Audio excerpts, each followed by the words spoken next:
வணக்கம். இது FIR.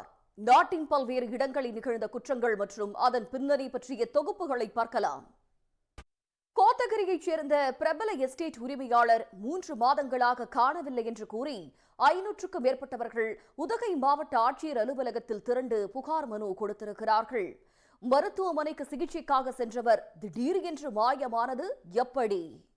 ஈரோடு அருகே பாதை விடுவது தொடர்பாக ஏற்பட்ட பிரச்சனையில் தாவேக கட்சியை சேர்ந்த நபர் மூதாட்டியின் வீட்டை இடித்ததாக குற்றச்சாட்டு எழுந்துள்ளது.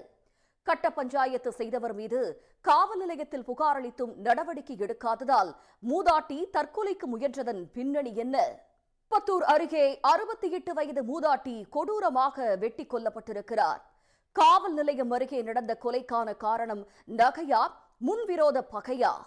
படத்தின் நடிகரும் இயக்குனர் சிறுத்தை சிவாவின் தம்பியுமான நடிகர் பாலா தன்னுடைய பேஸ்புக் பக்கத்தில் கண் கலங்கியபடி வீடியோ ஒன்றை வெளியிட்டிருக்கிறார். விவாகரத்தான முன்னாள் மனைவி மீது அவர் முன்வைத்திருக்கும் குற்றச்சாட்டின் பின்னணி என்ன? மதுரை அருகே அரை நிர்வாண கோலத்தில் இளைஞர் ஒருவர் இரத்த காயங்களோடு சடலமாக மீட்கப்பட்ட வழக்கில் திடுக்கிடும் திருப்பம் ஏற்பட்டுள்ளது. காதல் மனைவி பிரிந்து சென்றதால் கேலி செய்த நண்பர்களை கண்டித்தவர் கொடூரமாக கொல்லப்பட்டிருக்கும் பின்னணி என்ன?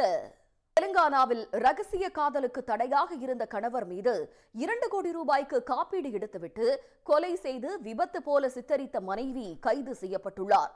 மனைவி போட்ட திட்டம் கணவரின் தாயால் அம்பலமாகி சிக்கியது எப்படி? இத்துடன் FIR நிறைவு பெறுகிறது. நன்றி, வணக்கம்.